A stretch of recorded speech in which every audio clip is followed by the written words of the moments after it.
everybody, and welcome to another episode of FundHub Radio. I'm your host, Lindsay, and again, today we are joined by Kathy Held from Hemlock Creek Elementary in De Pere, Wisconsin. Welcome, Kathy. Hello, everyone. Good to see you. We're so grateful to have you here today, and we are super excited to talk about Hemlock Creek and the awesome Read-Athon that they had this past fall, right? Correct.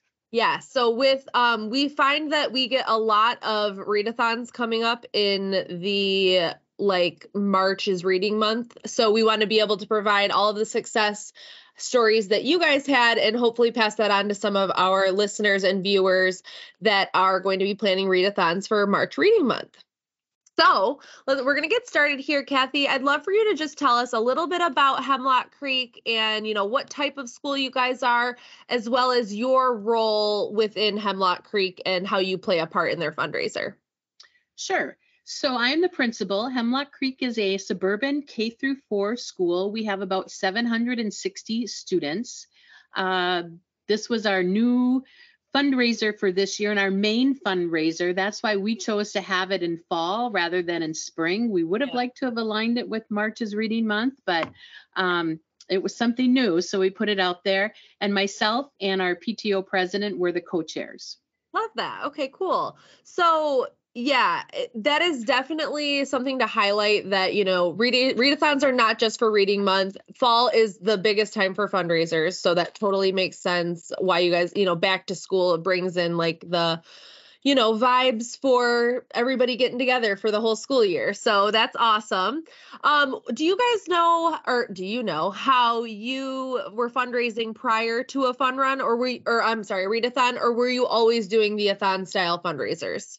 We were not. We did the classic, here's a catalog, send it home in the fall, order the items that you probably don't need, the gift wrap and the chocolates and things like that. And that was our main fundraiser. Or then we would have smaller fundraisers throughout the year. So. Okay. So this past fall was your very first event style fun run, event style fundraiser. Correct. Okay, that is amazing. I think you're like one of my first or maybe second interviews that we've had. Like your first experience was this past season, so that's awesome. I love to hear that. So, you kind of already touched on them a little bit, but what kind of challenges did you have when it came to that, catalog-based fundraiser? Right. So in the fall, there were a lot of, even within the district, there were other buildings that were also doing that fundraiser. You had to find a chairperson. You had to select the date. There's typically damaged items, or there's something that didn't go through correctly. And then there was a lot of deposits and accounting and accuracy and things like that needed to be done.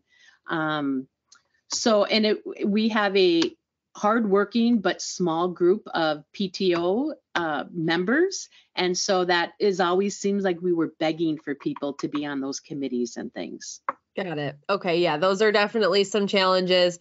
I think it's important to stress too that, it's good to have volunteers for this type of fundraiser and any fundraiser, but a lot of times schools are dealing with, a small but mighty group. So it's important to make the fundraiser as easy as possible for those volunteers. So those are definitely some good challenges to highlight. So now, since you guys switched to an event style fundraiser, a readathon, tell us a little bit about Hemlock Creek specific readathon, how you guys kind of formatted it and how it worked for you. Correct. So we wanted the readathon. We already do in summer a fun run that was specifically for playground equipment, but we wanted to have the readathon. It was something that a school near us did for playground equipment as their major fundraiser. And so we kind of had a little bit of clue in about how it worked from them. The readathon, we wanted to make sure it wasn't just about fundraising, but it had access for all students to be able to participate, whether you were interested in the fundraising part or whether you were in the reading goals. Absolutely. So everyone in the school community could be part of it. And so we have a large school. Our goal was 35,000. And I'm not going to lie, as a co-chair, I was having nightmares like, oh, we're not going to get anybody signed up. We're going to only make $1,000 and there won't be any field trips and things like that the entire year. What are we going to do? Things that I worried about. We raised our goal and almost doubled it. So our final amount was $64,137.77. And I really thought that once we hit our goal of 35, it would die out, and it didn't. So it is just like, holy cow. That's amazing. I mean, I know that it takes kind of a huge leap of faith. I've talked to some other interviewees in episodes past about how, having this event style fundraiser and what advice that they would give to, somebody that's doing it for the first time, it can be overwhelming. It may seem like it's a lot. And just to be like, are people going to sign up? This is new. This isn't what we normally do. Is there going to be that participation? And seeing that, you took that leap of faith and you're like, we're going to give it a shot. We've heard this school over here has done it. Let's give it a try.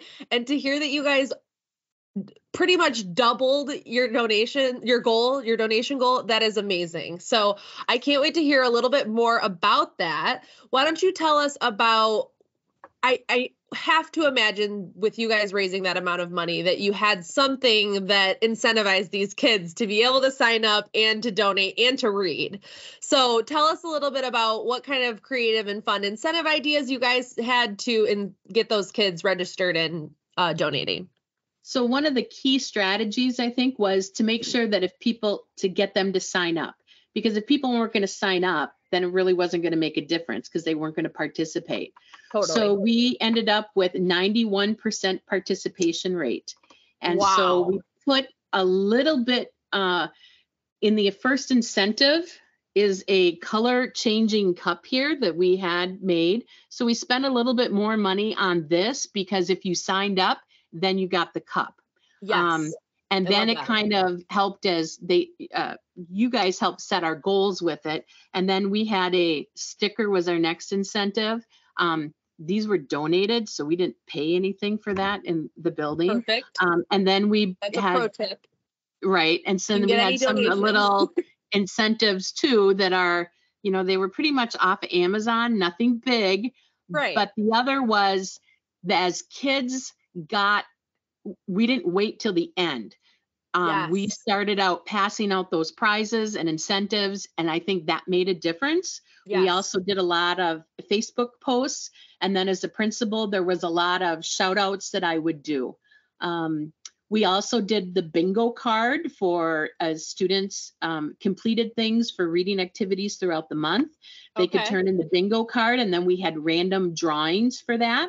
I love that idea. And then we did the 50 state challenge. And so we had a map outside of the office. And if students were the first one to get, let's say, Minnesota, or they were the first one to get Colorado, they would get a shout out and announcements, and they got a pencil, not big money saving prizes there. And we would color in the map.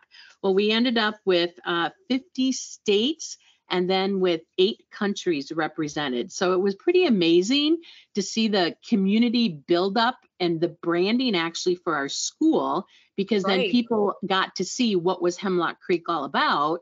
Right. And there was that connection, not just within our small De Pere community, it was across the nation and worldwide. I love that.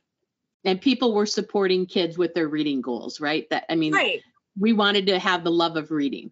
Right. You're not only benefiting the school with the donations, but you're also promoting like something educational. Like we see it with some of our other schools that do fun runs. You're promoting something healthy, like all of these event style fundraisers, like not to mention what you were talking about with the catalog fundraisers, but it's just like people would rather donate to the cause than buy the cookie dough or the wrapping paper or whatever it is. And you're also not only donating to the cause, but you're like promoting educational or healthy things. So I love that you were focusing on the reading. That bingo card is a really good idea, I think, for some of our viewers and listeners, because I think you said that they do the bingo card, and if they get a bingo, they turn it in and you shout them out on the announcements, right? we did just random drawings. So we had incentives for kids who met their donation goals, and we had incentives for kids just meeting reading goals as well. Then we had some classroom parties that they could choose: a popcorn party, a slushy party, or a popsicle party. I love it. We have a slushy machine. We did 30 some slushy parties. It was a little overwhelming at first, but we got that down and could, it was pretty fantastic. So we did a lot of celebrating at the end. And when you talk about people wanting to donate to the cause, so to speak, I had parents that would stop me at the grocery store and say the competition for the kids or the incentives that they got them reading. I had a couple grandmas email me and say, wow, this is great. I'm so glad that you're doing this. And I would rather donate to the reading than to buy something I really don't need.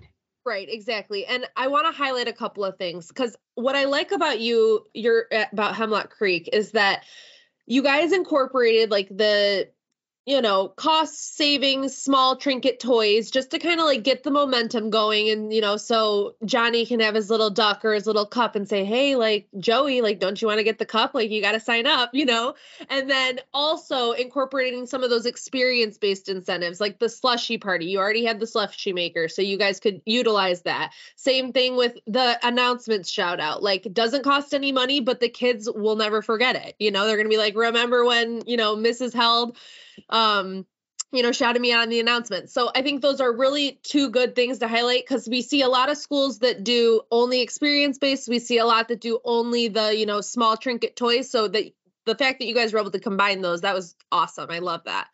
So go ahead. And the reports were really easy to access. Oh, yeah. So we would be able to log in, and we would be able to look at the incentives. And then we had, PTO members. It was all listed by the teachers' homerooms, and they could just go in, and we had like a prize cart that went around to the rooms. And it was really simple. It did not take hours or sorting and things like that to be able to do. I think handing those prizes out, like as the fundraiser's going, is, I think, one of probably those key contributors to the amount of success you guys had, because, as much as we don't want to like promote like so much competition, you got to have a little bit of healthy competition. So it gets those kids like, oh, well, I want what Johnny has, so I think that's awesome. And they also they had collected their reading minutes through their classrooms. So if you had six third grade classrooms, and then we would say, oh, the top ones are Mrs. Cron and Mr. Probelski, and we would give them minutes, and we'd kind of give some updates once a week with that, or every 4 days. And so they wanted to have that. It was the reading minutes competition too. Totally. So you guys pretty much doubled your goal. What kind of things do you guys use that money for, or what was funded from your readathon? So we haven't spent all of it. We just had a PTO meeting last night, and so it's a great problem to have, right? Yes, for sure. So we partially funded a new piece of playground equipment. Like I said, we had a back to school run that we've been working on, let's say, for 3 years to try to get a new piece of equipment. So we were able to finish that up. We had indoor recess games. We have about $7,000 that were donated to an extra field trip for each grade level. I love that. We had an author visit by Aaron Reynolds, and I would highly recommend that to any school. A little pricey, but well worth that. Awesome. And we just purchased some xylophone sets for our music room.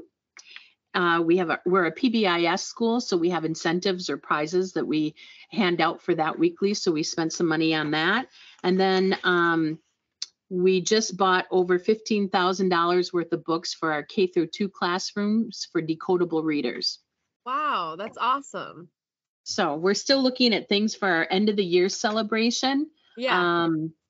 And then, we did with some of the prizes, we spent some money on that, and we did have the kids earned, right, because they met the building goal, we had an Right. assembly. So we tied it into our staff variety show, and then we had the top earners in each grade level slime the teachers, and that was Oh a big yeah. hit. That is the best.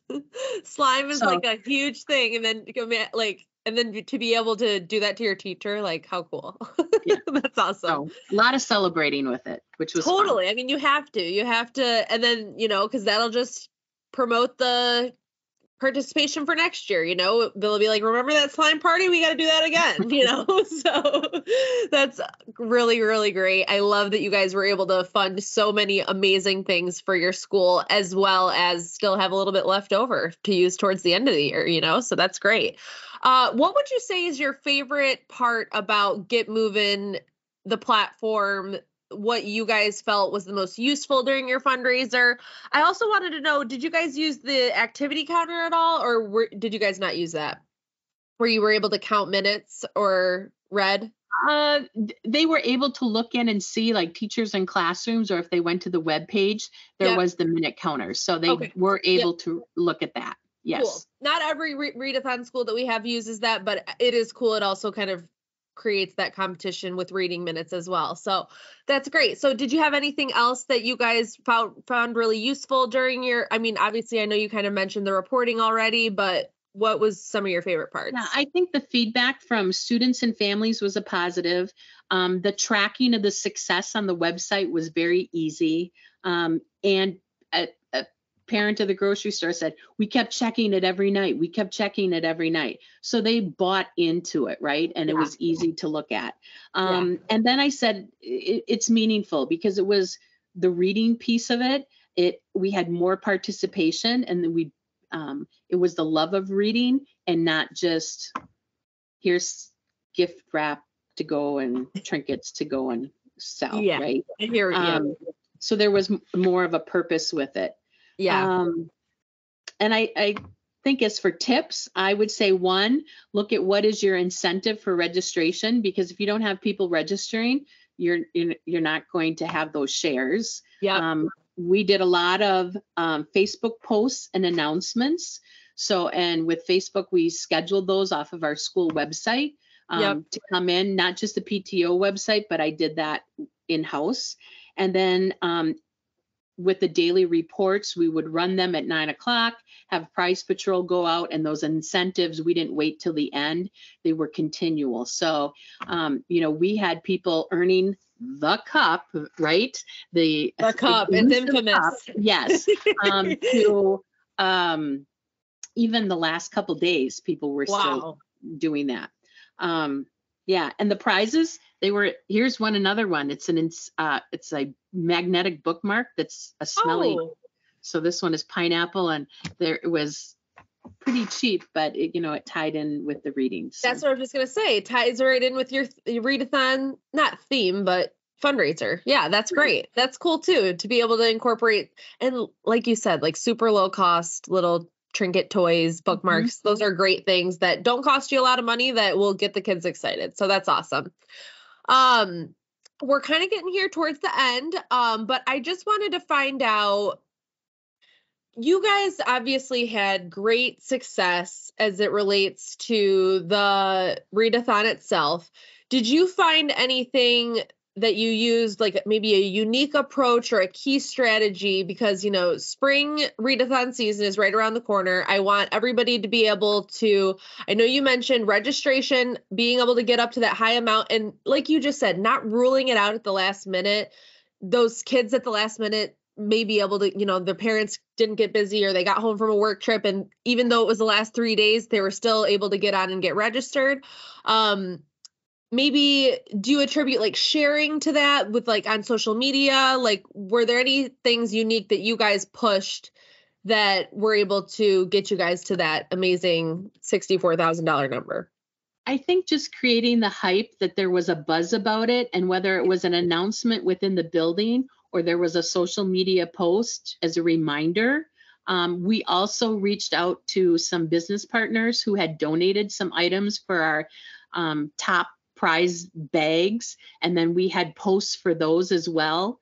So there were a lot of social media posts that kept every day, maybe twice a day even. So I think you need to have that constant reminders for people. Yeah, and momentum. Like, we're not like week one, we're not like going down the hill, we're still going up, so yeah, those are great pieces of advice. I really appreciate you here joining us today, Kathy. You are an amazing asset, I can tell, to Hemlock Creek. So thank you so much for joining me today. I think this provided a lot of good information for our viewers and listeners about how to have a successful readathon and some good tips and tricks for that. So I appreciate you immensely for coming on today.